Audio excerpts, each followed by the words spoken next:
Gopala cars. இப்போ நீங்கள் பார்க்க போகிற கார் பார்த்தீங்கன்னா மஹிந்திராவில் ஸ்கார்பியோ அப்படிங்கிற காரை பற்றி தான் பார்க்க போகிறோம். வாங்க வீடியோக்குள்ளே போகலாம். அந்த கார் பார்த்தீங்கன்னா மஹிந்திராவில் ஸ்கார்பியோ மாடல் பார்த்தீங்கன்னா 2011 மாடல், செகண்ட் ஓனரில் தான் வண்டி இருக்குது அப்படின்னு இருக்காங்க. இதோட வேரியன்ட் VLX அப்படிங்கிற வேரியன்ட் தான். எம்காக் இன்ஜின் தான் வண்டியில் இருக்குது அப்படின்னு இருக்காங்க. வாய்ஸ் மேல் வந்துடும். 93,000 கிலோமீட்டர் தான் ரன்னிங் ஆகிருக்கு. AC working condition. 4 டயருமே நியூ டயர் தான் அப்படின்னு சொல்லியிருக்காங்க. 2 ஏர் பேக் வந்துடும், அலகு வீல் வந்துடும், சென்ட்ரல் லாக் வந்துடும், ஏபிஎஸ் வந்துடும், ரிமோட் லாக் வந்துடும், மியூசிக் சிஸ்டம் வந்துடும். TN 63 லோக்கல் ரிஜிஸ்டரில் தான் வண்டி இருக்குது அப்படின்றாங்க. ஃபேன்சியான நம்பர் 786 அப்படிங்கிற நம்பரில் தான் அந்த கார் இருக்குது அப்படின்னு இருக்காங்க. நோ ரீப்ளேஸ்மெண்ட் இல்லாத வண்டி தான் அப்படின்னு இருக்காங்க.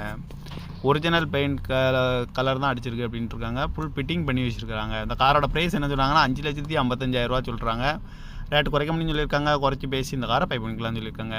இந்த கார் பார்க்க வேண்டிய இடங்கள்னு பார்த்தீங்கன்னா திருச்சி வீரமலை அப்படிங்கிற இடத்துல தான் இந்த கார் பார்க்க முடியும்னு இருக்காங்க. ஓனர் வந்து 2 ஓனர் வந்துடும்.